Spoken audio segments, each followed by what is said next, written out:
గత చాలా 5 హ్యాపీగా ఉన్నట్టు ప్రభుత్వం వచ్చిన తర్వాత. మరి ఇప్పుడు కూడా హ్యాపీగా లేకపోతే ఎట్లా? అంతేనా? గత 5 సంవత్సరాలుగా 3 రాజధానులు కడతానని చెప్పి 3 ముక్కలు ఆట ఆడాడు. హ్మ్. ప్రతి ఒక్కరి మీద తప్పుడు కేసులు పెట్టాడు.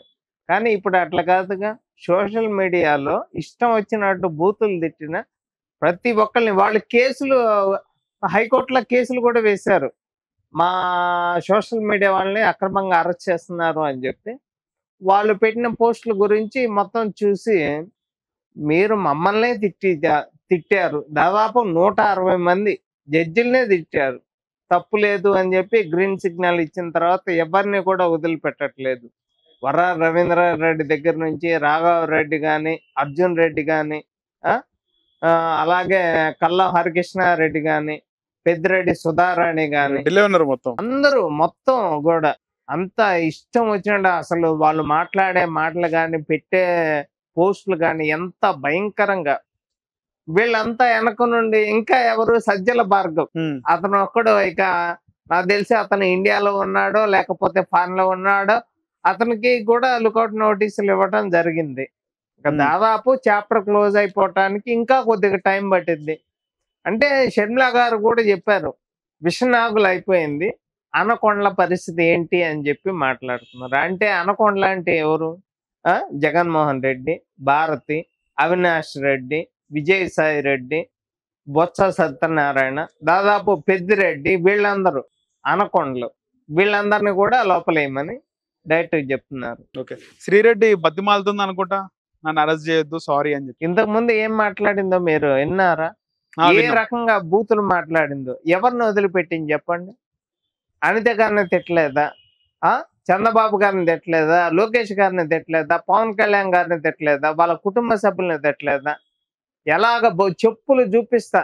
జూన్ 4వ తారీఖు రిజల్ట్స్ వచ్చిన తర్వాత మీకు ఉంటుందిరా.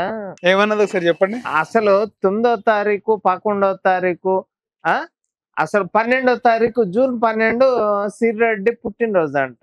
ఒక మహిళగా ఇట్లాగా చూపిస్తా, ఇట్లాగా అసలు మాట్లాడతా మీకు ఉంటుందరా. అసలు ఆహా ఊహ. అసలు ఒక మహిళగా కాదు, ఒక బజార్ దానిలాగా మాట్లాడింది. అంత భయంకరంగా తిట్టి ఈ రోజు చంద్రబాబు గారు మీకు నమస్కారం, లోకేష్ గారు మీకు నమస్కారం, కటన్ చాట్ నుండి పవన్ కళ్యాణ్ గారు మీకు నమస్కారం. డైరెక్ట్ గా నిన్న లోకేష్ గారికి లెటర్ రాస్తాను. అవును, వాడు ముద్రగడ కూడా ఒక లెటర్ రాశాడు. ముద్రగడ కోసం తర్వాత మాట్లాడదాం. మామూలుగా వీళ్ళందరూ లెటర్లు రాశారు ఇట్లా, నన్ను అరెస్ట్ చేయొద్దు. షర్మిలా గారు కూడా డైరెక్ట్ చెప్పారు. ఏమైనా మాత్రం వదిలిపెట్టొద్దు, నన్ను ఏం చేయొద్దు, నాకు పెళ్లి లేదు, పెటాకులు లేదు, నాకు కుటుంబం ఉంది, 3 పిల్లలు ఉన్నారు అంటుంది. ముగుడే లేడు, పిల్లలు ఏడు నుంచి వచ్చారో నాకు అర్థం కావట్లేదు. మరి ఆ పిల్లలు ఉన్నారు అని చెప్తుంది. ఎవరు? శ్రీరెడ్డి. మరి ఇంకెవరో కాదు, ఆమె చెప్తుంది. వాడు గుడివాడ అమర్నాథ్ ఏం చెప్తున్నాడు? శ్రీరెడ్డి ఎవరో మాకేం తెలుసు అండి, బొరుగడ్డ ఎవరో మాకేం తెలుసు, వాళ్ళకి ఏమన్నా పార్టీ సభ్యత్వం ఉందా అంటున్నాడు. రేపు నిన్ను కూడా లోపలేస్తే గుడివాడ అమర్నాథ్ ఎవరు మాకు తెలియదు అంటాడు జగన్మోహన్ రెడ్డి.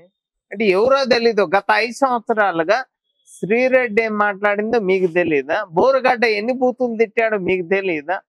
గత 5 సంవత్సరాలుగా రాని మాట ఇప్పుడెందో మాట్లాడారు మీరు. 5 సంవత్సరాలుగా వీళ్ళిద్దరు ఎట్లా తిడుతున్నారో తెలుసుగా. ఎన్ని కేసులు నమోదైనాయి? బోరుగడ్డ మీద ఎన్ని కేసులు నమోదైనాయి? బోరుగడ్డ వల్ల ఎంతమంది పోలీసులు సస్పెండ్ అయ్యారు? 11 మంది పోలీసులు సస్పెండ్ అయ్యారు. నాకు బిర్యానీ కావాలి, మంచం కావాలి, పరుపు కావాలి, దుప్పటి కావాలి, దిండి కావాలి, చేతిలో చేసి మరి వాళ్ళ మేనల్లుడు మైనార్టీ అసలు వాడిని రాత్రి 10 దాటిన తర్వాత పోలీస్ స్టేషన్ లోకి ఆండాడపేట పోలీసులు అసలు పోలీస్ స్టేషన్ లో అసలు బాబు గారిని ఎంత ఇబ్బంది పెట్టారండి. 53 రోజులు అక్రమంగా అరెస్ట్ చేసినప్పుడు ఆ రూమ్ లో కెమెరా పెట్టారు.